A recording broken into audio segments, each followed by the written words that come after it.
Hi friends, ഇങ്ങനെ മുട്ടയൊക്കെ പൊട്ടിച്ച് വെച്ചേക്കുന്നത് കണ്ടപ്പോൾ നിങ്ങൾക്ക് തോന്നുന്നുണ്ടോ ആംലെറ്റ് ഉണ്ടാക്കാൻ പോകണമെന്ന്? അത് മാത്രമല്ല, കുറച്ച് നൂഡിൽസും എടുത്ത് വെച്ചിട്ടുണ്ട്.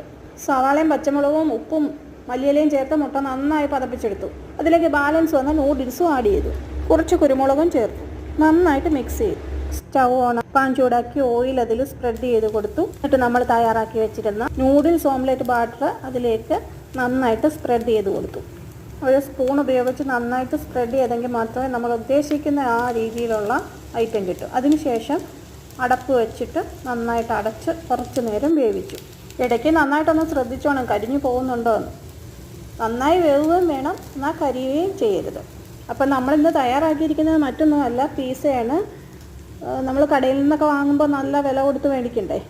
ഇതാകുമ്പോൾ കുഞ്ഞുങ്ങൾക്കൊക്കെ കൊടുക്കാൻ നല്ലതാണ്, ഹെൽത്തി ആയിട്ടുള്ള ഫുഡുമാണ്. ഇത് കുഞ്ഞുങ്ങൾക്കൊക്കെ ചില്ലി സോസും മയണൈസും ഒക്കെ ചേർത്ത് കൊടുക്കാൻ പറ്റും. വീട്ടിൽ തന്നെ ഉണ്ടാക്കുമ്പോൾ നമ്മൾ കെമിക്കൽസ് ഒന്നും ആഡ് ചെയ്യുന്നില്ലല്ലോ. എല്ലാവരും ഒന്ന് ട്രൈ ചെയ്ത് നോക്കൂ.